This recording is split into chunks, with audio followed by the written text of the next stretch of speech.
Let's see, it's a very good question. ये one of the best question of potentiometer you will ever get. कह रहे हैं ये circuit देख लीजिए, ईएमएफ लगा है, ये लगा है, ए बी लगा है, लेकिन यहाँ पे उन्होंने सेल के टर्मिनल्स के बारे में बताया. ये प्लस हो सकता है, ये प्लस, या ये माइनस है, ये माइनस. तो हमको नहीं पता कि स्टूडेंट ने ऐसा क्या गलती करी है. क्या पता स्टूडेंट के इनने कैलकुलेटर को, नॉर्मली हम क्या करते हैं, देखो आप पुराने क्वेश्चन में देखिए, नॉर्मली हम लोग नेगेटिव से लगाते हैं कैलकुलेटर को ना, तो उन्हें घुमा दिया यहाँ पे. The deflection in galvanometer remains in the same direction. अब इसकी वजह से कुछ गलतियां हुई हैं, वो गलतियां पूछी हैं कि जैसे हमने आपको बताया था पढ़ाते वक्त कि जिस वायर में डिफ्लेक्शन डिफरेंट आएगा एक पॉइंट के बाद, यानी कि यहाँ रखें तो लेफ्ट डिफ्लेक्शन कैलकुलेटर में और यहाँ रखें तो राइट, उसी वायर में आपको बैलेंसिंग पॉइंट मिलने वाला है. 90% जब स्टूडेंट्स एक्सपेरिमेंट लैब में करते हैं ना, बैलेंस पॉइंट नहीं आता. Even during board practicals balance point नहीं आ पाता है. और नहीं आने का मतलब ये होता है कि किसी भी वायर में दो डिफरेंट डायरेक्शंस में डिफ्लेक्शन नहीं आती, क्योंकि जब तक आपको वो वायर नहीं मिलेगी जिसमें दो डिफरेंट डायरेक्शन में डिफ्लेक्शंस हैं, तब तक आपको बैलेंस पॉइंट नहीं मिलेगा. इसका मतलब पूरे वायर में ही आपको इस सेल को नापने की ताकत नहीं है. तो वही कह रहे हैं कि जब किसी बच्चे ने ऐसा काम किया तो उसको डिफ्लेक्शन जो मिली सेम ही डायरेक्शन में मिली, ना लेफ्ट ना राइट. तो वही पूछ रहे हैं what may be the two possible faults. दो फॉल्ट्स पूछी उन्होंने, और फिर ये बोला है, देखो दो फॉल्ट्स पूछी हैं और दोनों में मतलब दो फॉल्ट्स की वजह से क्या हो रहा है, कोई भी एक फॉल्ट लगा दो, उसकी वजह से क्या हो रहा है, तो डिफ्लेक्शन एक ही डायरेक्शन में है. मान लीजिए सुई ऐसे है, तो आप जब ए से भी जा रहे हो तो कैसे हो सकता है एक डायरेक्शन में, या तो ये सुई ऐसे टर्न हो सकती है, हमेशा इसी डायरेक्शन में ही टर्न होगी, या ऐसा भी हो सकता है कि सुई सिर्फ ऐसे टर्न हो, है ना, ऐसे डायरेक्शन में, लेकिन रहेगी एक ही दिशा में. होना क्या चाहिए, यहाँ रखा तो ऐसा, यहाँ रखा तो ऐसा, लेकिन हो क्या रहा है, ए से भी ला रहा हो तो सिर्फ इस तरफ ही जा रही है, या ए से भी ला रहा हो तो सिर्फ इस तरफ ही जा रही है. ठीक है, तो एक तो आपको दो फॉल्ट बतानी है जिसकी वजह से कोई भी एक डायरेक्शन में ये सिर्फ एक डायरेक्शन में मूव करेगा.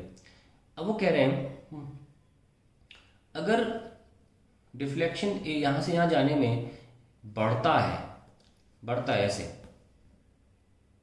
यहां से जाने में बढ़ता है, तो कौन सी गलती है इनमें से, या जब आप जा रहे हो यहां से वहां, तो मान लो यहां रखते ही फट ऐसे डिफ्लेक्शन है, मान लेते हैं यहाँ पास में ही रखते ही, जो कि कोई इतनी पास में रखती मैक्सिमम डिफ्लेक्शन है, और जैसे जैसे आप दूर जा रहे हो वैसे वैसे मैक्सिमम डिफ्लेक्शन से चीजें कम होती चली जा रही है ना.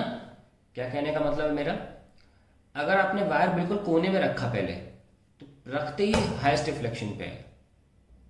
अब जब आप बी के पास जा रहे हो तो डिफ्लेक्शन कम हो रहा है. ठीक है, या आपने यहां रखा डिफ्लेक्शन बिल्कुल ना के बराबर है, ऐसे जीरो होना चाहिए था, ऐसे बिल्कुल ऐसे हल्का सा, और जब ए से भी जा रहा है तो वो बढ़ रहा है. तो उन्होंने पूछा है कि अगर बढ़ेगा, अगर डिफ्लेक्शन बढ़ेगा तो जो दो फॉल्ट बता रहे हैं उनमें से कौन सी वाली फॉल्ट है, और अगर वो घटता है बी की तरफ जाते जाते तो कौन सी फॉल्ट है. तो कह रहे हैं which of the two faults listed above would be there in the circuit. Sir बहुत अच्छा क्वेश्चन है, और लेट अस सी इसको कैसे करना है. पहली फॉल्ट क्या हो सकती है, फॉल्ट बताना इजी है इस क्वेश्चन में. देखिए दो फॉल्ट होती है मेजरली,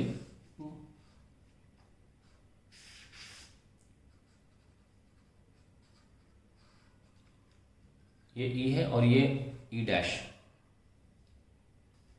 अगर आपने ये जो ई है ये कम ले लिया ई डैश से गलती से, या आपने जो सेल बनाया गलती से उसकी कीमत ज्यादा हो गई, तो होगा क्या, ये सेल हमेशा डोमिनेट करेगा, और हमेशा ये सेल अगर सही इस तरह लगाया, मतलब ये सेल सही से लगाया और ऊपर की सेल की ईएमएफ कम पड़ गई, तो ये सेल हमेशा करंट भेजने के लिए सक्षम होगा इस सर्किट में, क्योंकि डोमिनेट कर जाएगा. यस और नो, क्योंकि ईएमएफ जो है वो कम पड़ गई. एक और तरीके से इसको नाप सकते हैं, सपोज ये जो ईएमएफ वो 2 वोल्ट की है और आपने गलती से सेल बना लिया 3 वोल्ट का, तो 3 वोल्ट, अब ये जो सर्किट है इसको ड्राइवर सेल बोलते हैं, सॉरी ये जो सेल है इसको ड्राइवर सेल बोलते हैं. ये 2 वोल्ट तो भेजेगा यहाँ, यस और नो, यहां से लेकर यहां तक 2 ही वोल्ट तो है, तो 3 वोल्ट कैसे नाप लोगे. तो यहां पर्याप्त वोल्टेज डिफरेंस नहीं है कि ये नीचे वाला सेल नापा जा सके.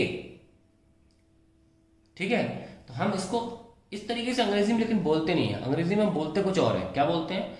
That the unknown cell will dominate the circuit, है ना, और फिर उसमें हमेशा करंट लौट के आता रहेगा, क्योंकि ऊपर के सेल की इतनी वोल्टेज ही नहीं है कि इस सेल को डोमिनेट कर सके। ये सेल 3 वोल्ट का बन गया, सेल 2 वोल्ट का बन गया। और अगर आप चाहते हैं कि आप इस तरीके से आंसर देना चाहें, that the entire potentiometer wire has voltage drop of has a voltage drop which is less than the unknown EMF, therefore balance point can not be obtained. आप ये भी लिख सकते हैं, ठीक है। तो हम पहला पॉइंट लिख देते हैं, दैट फर्स्ट फॉल्ट में B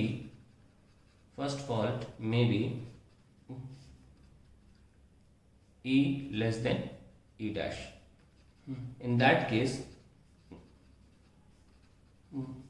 the E dash cell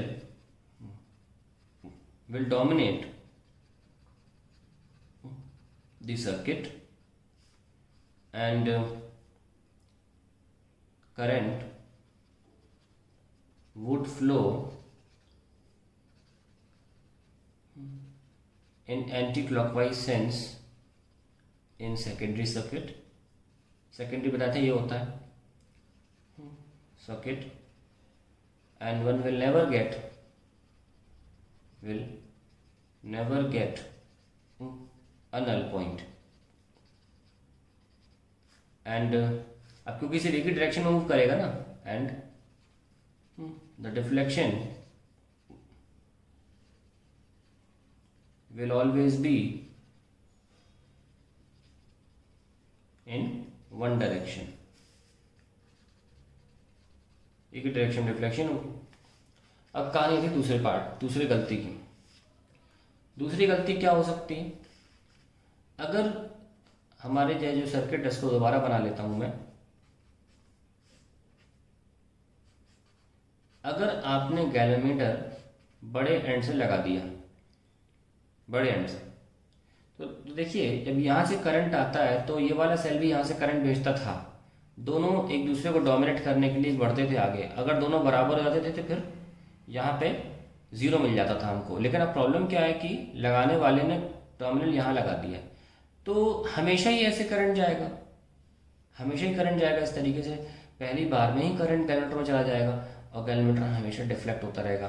तो अल्टीमेटली यहाँ I1 आएगा, यहाँ I2, दोनों जुड़ जाएंगे, I1 प्लस I2 ऐसे। इस करंट को रोकने वाला कोई नहीं है, तो you will always get a deflection in galvanometer.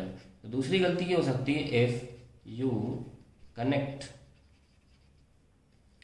Cell with its positive terminal to the galvanometer। तो ये दो गलतियां हो सकती हैं जो आप कर सकते हैं। 2-3 बार रीड करोगे आपको बहुत सिंपल लगेगा। ये दो गलतियां, या तो ये ज़्यादा हो गया तो प्रॉब्लम, ये अगर गलत उल्टा लगा दिया तो problem, because this cell will always send a current then. इसको रोकने वाला कोई नहीं है, ठीक है ना।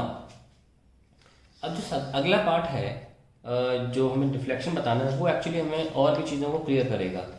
वो कह रहे हैं कि अगर एसी भी जाते हैं तो क्या होता है अभी, और डिफ्लेक्शन बढ़ता है, या अगर डिफ्लेक्शन पहले से बढ़ रखा था यहाँ पर तो वो घटता है, तो कौन सी गलती किसको असाइन की जाए। देखिए बहुत ध्यान से देखिएगा, यहाँ एनालिसिस चलेगा बढ़िया वाला। बोर्ड एग्जाम में डायरेक्ट लिखना है, लेकिन यहाँ मैं जानबूझ के एनालिसिस कर रहा हूँ, ध्यान से देखिए। तो पहले में गलती मान लेते हैं कि ई बड़ा है, ठीक है, और ये हमने सही लगाया था। पहले में ये गलती मान लेते हैं, ठीक है। तो let us see what happens. ये छोटा है, सॉरी ये मैंने उल्टा बोल दिया, ये छोटा है और ये ई डैश जो है ये बड़ा है। नाउ व्हाट विल हैपन, यहां से मान लीजिए करंट आ रहा है I1 और यहां से आ रहा है करंट I2, और दोनों अपने आप जुड़ जाते हैं। ये ऐसे आएगा, लौट के वापस आ जाएगा अंदर I1, क्योंकि एक ब्रांच में एक ही करंट हो सकता है ना, सॉरी I2, और यहाँ ये अपना निकल लेगा I1, निकल लिया। अब इस रेजिस्टेंस को हम बोलेंगे G, चलेगा। इतने वायर की रेजिस्टेंस को हम बोलेंगे AJ, और बाकी पोर्शन को बोलेंगे JB। शुरू करते हैं, किरचॉफ लगाएं इसमें, यहां लगाते हैं किरचॉफ। और इसमें यहाँ लगाएंगे। So E is equals to, इस वाले में, ऊपर वाले में, in the primary circuit, E is equals to I1 plus I2 into R AJ, है ना, इतना तो AJ है ना, प्लस I1 R JB, ये सब नो ठीक। और दूसरी इक्वेशन क्या है, E डैश वाली, E dash equals to I2G plus I1 plus I2, ये भी तो जा रहा है इसमें, इंटू R AJ, ये दोनों में सेम रहेगा। ठीक है, अब क्या करें, अब मैं दोनों को सब्ट्रैक्ट कर रहा हूँ, E डैश माइनस E, जानबूझ के, क्योंकि E डैश बड़ा है, E डैश बड़ा है ना, मैंने वही वाला तो लिया है, गलती ये वाली ली है।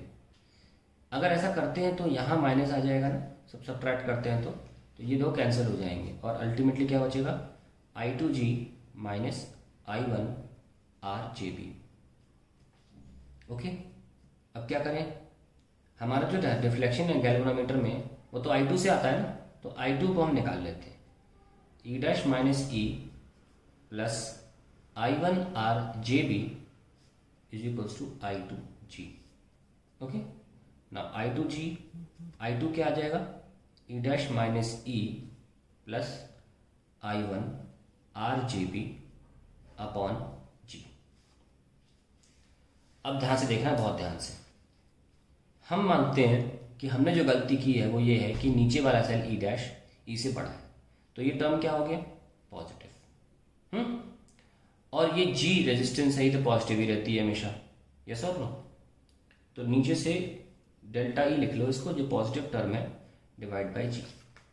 अब आओ इस पर, I1 R JB upon G, अलग अलग कर लिया मैंने, ठीक है, I2 को।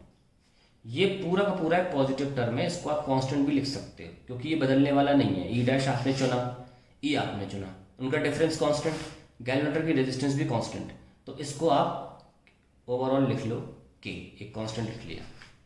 सारी कहानी यहाँ की जुड़ी हुई है, I1, ठीक है, और RJB upon G।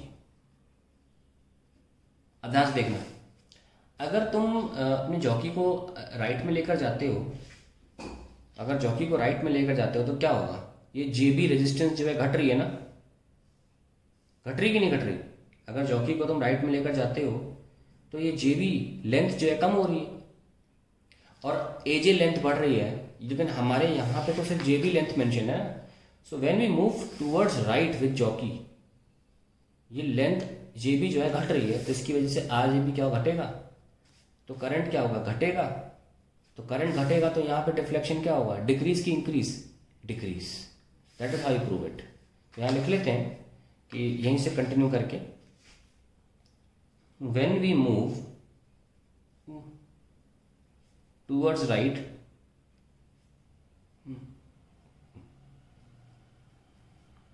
Length JB of potentiometer wire decreases, therefore RJB decreases. As I2 is directly proportional to RJB, therefore I2, that is current through galvanometer, current through galvanometer decreases।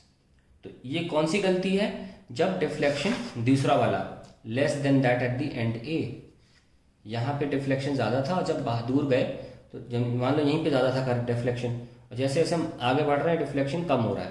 तो ये गलती कौन सी थी, जब ऊपर का सेल ज़्यादा है नीचे का सेल कम है। ठीक है, current through galvanometer decreases, hence when hence this fault, that is E dash, E less than E dash corresponds to the less deflection when moved from A to B, when moved from A to B। ठीक है, ये तो कहानी खत्म हो गई। अब हमें दूसरा भी चेक करना चाहिए ना, दूसरा भी तो चेक करना है ना कि जब हमने नीचे का सेल उल्टा लगा दिया तो क्या होता है, उसको भी देख लेते हैं। चलिए देखते हैं।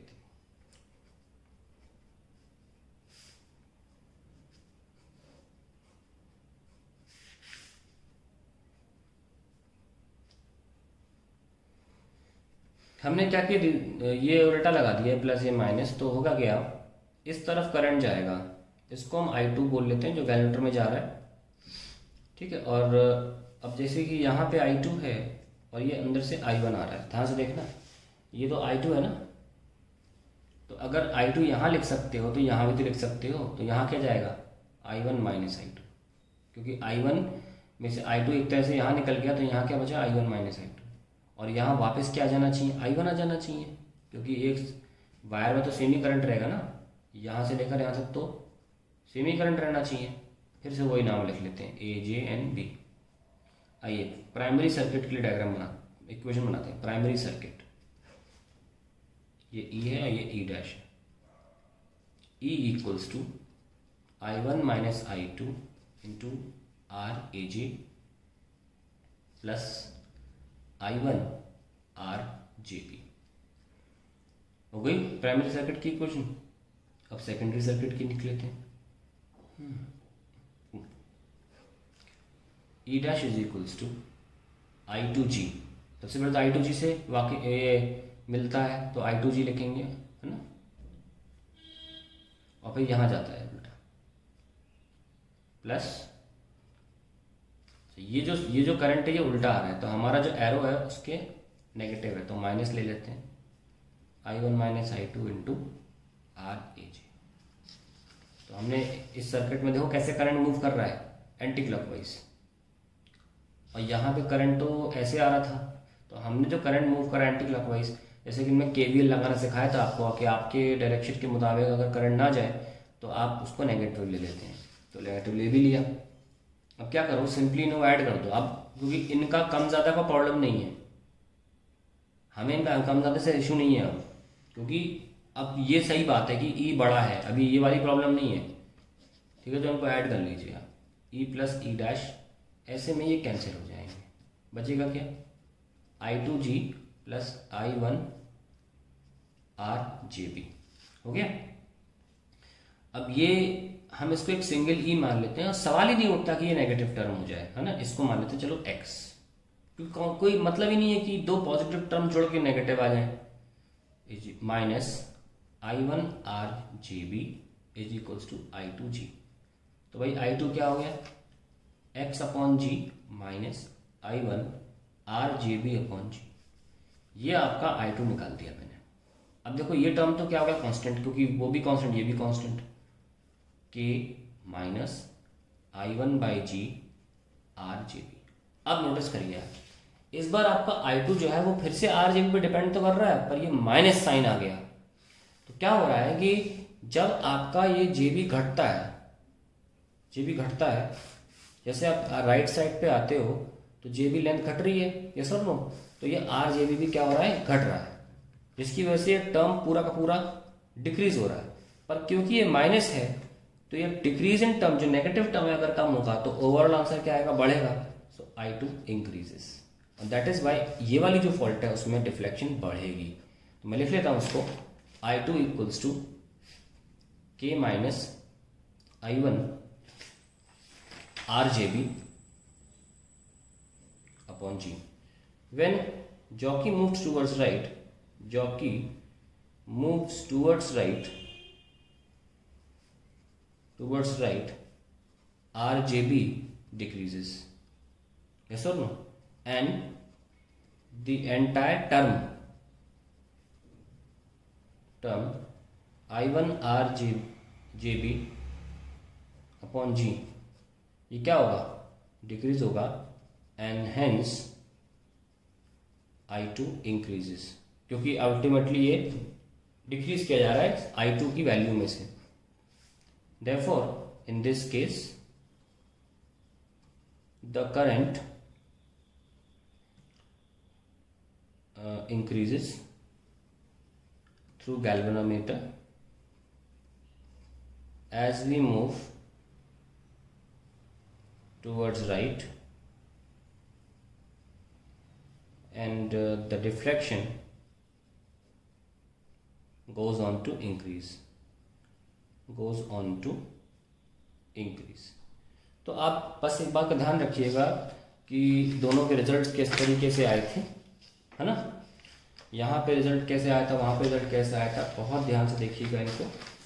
यहाँ पे जो करंट था वो प्लस में RGB से प्रोपोर्शनल था और यहाँ पे जो करंट था वो माइनस में RGB से प्रोपोर्शनल था। इनको बहुत इंपॉर्टेंट तरीके समझ के एक कॉपी में नोट करके लिखें। ये बहुत ही अच्छा इंपॉर्टेंट क्वेश्चन है।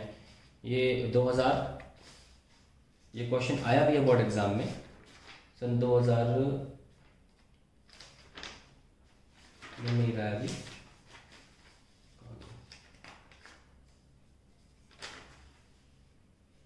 सन 2007 में आया था ये, और ये एग्जाम्पलर में भी दिया हुआ है NCERT में। तो बहुत ही अच्छा क्वेश्चन है।